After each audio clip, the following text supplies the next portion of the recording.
The afternoon sun was throwing diamonds across the lake as I stood on my porch. Mind you, watching Karen Whitmore, queen of the Pine Ridge HOA, point at me like she was naming the next witch to burn.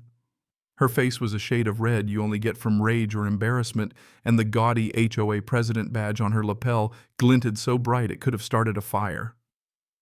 Right behind her, two sheriff's deputies stepped carefully onto my land, doing that cautious cop thing like they expected a standoff. Maybe they thought I was hiding a cannon behind the fishing poles. Karen didn't hesitate for a second, just puffed herself up and barked that I was trespassing on HOA property and needed to be arrested immediately, if you please. Deputy Martinez pulled out his tablet and started scrolling through property records while his partner shot me an apologetic glance. You could feel the tension ratcheting up, everyone holding their breath, until suddenly Martinez stiffened his eyes, doing a double take between the tablet and Karen. "Ma'am," he said loud enough for the crickets to hear, "according to county records, this man owns not just this cabin, but the entire parcel your HOA sits on." Let me back up a sec, because this whole circus didn't come out of nowhere. I'd just gotten back to Pine Ridge County after 5 years bouncing around the globe, managing big real estate deals that made this little lakeside property seem like pocket change. But this cabin, it's home.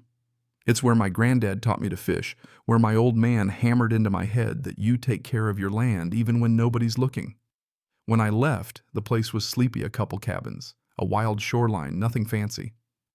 Now whole lakes rimmed with monster houses, sculpted lawns, and that HOA with more rules than the IRS tax code. Pine Ridge Estates popped up so fast, you'd think someone hit copy-paste on a suburb. My first run-in with Karen was pretty much day 2 back. I'm out there patching up the dock, minding my own business, when she comes power walking down the path, clipboard in hand, the kind of suit that says, "Don't mess with me unless you want to end up on the wrong end of a lawsuit." She tells me my place violates 17 HOA regulations, and she rattles them off like she's reading from a grocery list. My siding's too rustic. My native plants look unkempt. My mailbox isn't regulation beige. I mention my cabin's been here since the 70s, long before the HOA ever existed, and she just waves me off. "We have jurisdiction over all lakefront properties," she said, like she was quoting the Bible, 30 days to comply or legal action. I just smiled and wished her luck. Next morning, my neighbor, Ted Brennan, good guy with a laugh like a chainsaw, drops by and lets me know Karen had called an emergency HOA meeting just about me. She put together a 2-hour slideshow, zoomed in on my supposed violations, even hired some teenager with a drone to take aerial shots of my roof. She claimed my 10-year-old solar panels were blinding the neighborhood with dangerous levels of glare. Ted said she whipped out a light meter, did her little science fair routine, but turns out the reflections from my roof were less than the sun bouncing off the lake. Folks laughed. Karen. Not so much. That was just her warm-up. By the next morning, she had a citation taped to my door. Grass too long, mailbox the wrong color, unauthorized bird feeder. I got one every day for a week. Then she hired private security who sat in their SUVs at the edge of my driveway snapping pictures of anyone who visited. Certified letters threatened $500 a day fines. She called meetings just to talk about the eyesore at the lake's edge. I kept all her notices in a folder labeled entertainment and stuck to my routine coffee at sunrise, fishing at sunset, trying not to laugh out loud when she marched by on her morning power walks. Things reached a head one Thursday. I was up on the roof adding new solar panels when Karen showed up with her whole entourage, including her nephew, apparently the self-appointed HOA enforcement officer. She told me to stop work immediately, claimed it was unauthorized construction. I kept going and she pulled out her phone like she was about to dial the president. "I'm calling 911, she announced loud enough for the neighbor's dog to hear. "Reporting criminal trespassing and vandalism of HOA property." The glee in her voice was something to behold. 20 minutes later, 2 deputies roll up. Karen meets them in my driveway, flapping her binder of evidence. She demanded they drag me off her land. Deputy Martinez walks over and asks, "Sir, are you the property owner?" I tell him yes, and Karen jumps in. No, the HOA owns all this lakefront." Martinez, to his credit, decides to check the records himself. I wish I could bottle the look on Karen's face when he read the county database out loud. Not only did I own my cabin, but my company Blackstone Land Holdings owned the whole 300-acre undeveloped stretch, including the actual lake, and here's the kicker, the land beneath every single house in Pine Ridge Estates. Turns out the original developer never sold the land outright, just the surface rights.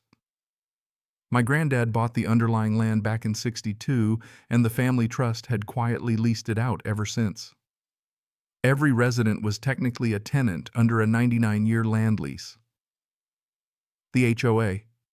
They had no authority over me, they were technically my renters. You could see Karen's mind short-circuiting.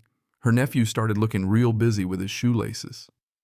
Martinez's partner, Deputy Chen, started making calls to verify everything. County Assessor's Office confirmed it. Title Company confirmed it. Even the developer's ancient paperwork matched up. Karen started babbling about calling her lawyers, but Martinez just kept calmly explaining the facts. The HOA had spent 15 years governing land it didn't actually own. By sundown, the news had blown through Pine Ridge Estates like a tornado. Emergency board meetings, lawyers scrambling, homeowners reading their deeds for the first time and discovering fine print about leasing the dirt under their million-dollar homes. Karen tried to insist there must be a mistake, but the paperwork was airtight.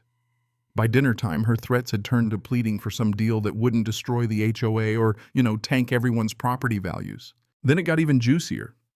My lawyers moved fast, filed a cease and desist against all HOA actions, demanded a full audit. Turns out Karen hadn't just been clueless about property law, she'd been cooking the books. She'd filed false documents at the county office to try to prove the HOA owned the lakefront. Forensic accountants found she'd embezzled over 70 grand in HOA dues supposed to be for lake maintenance. That, funny enough, was already my job. There was a clear trail of money into Karen's vacation fund, and that was just the beginning.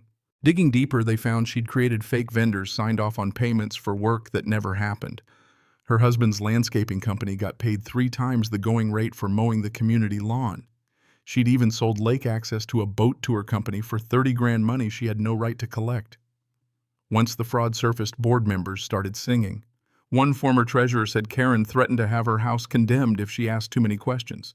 The emergency board meeting to oust Karen was standing room only. Over 200 people crammed into the community center, all demanding answers. The vote to remove her was unanimous. Karen, once the HOA empress, just stood there frozen at the podium while people shouted for her to return the money, others yelling to call the police. Her nephew ditched his enforcement badge and slipped out the back door. It was pure chaos. Within 2 weeks, the DA hit Karen with charges: fraud, embezzlement, tampering with public records, false police reports. Her mugshot was front-page news, hair a mess. Designer clothes swapped for county orange. At her sentencing 6 months later, the judge laid it out plain. This court finds no sympathy for those who abuse community trust. 4 years in state prison, full restitution, 200 grand in fines. As the bailiff cuffed her, Karen whispered, "There must be some mistake." But the judge's gavel dropped, and that was the end of her little fiefdom. But it didn't stop there. Her husband filed for divorce the same day, revealed she'd forged his signature, and hid assets in offshore accounts. Her real estate license gone for good. State Attorney General's office launched new investigations into 3 other HOAs where Karen used to be president, finding the same shady tricks. Last I saw her, she was riding out of the courthouse in a prison van, face pressed to the glass, mouthing, "This can't be happening to an empty parking lot. Nobody there to save her, not even her own nephew." And as for the rest of Pine Ridge Estates, well, let's just say the next HOA election was a little less dramatic, and I got to enjoy my coffee on the porch without binoculars pointed at me for the first time in years. So here's my question for you. Do you think justice was served, or did the system just finally catch up to someone who thought she was untouchable? Drop your thoughts below, believe me, in a neighborhood like this. Everyone's got an opinion about what's right and what's fair.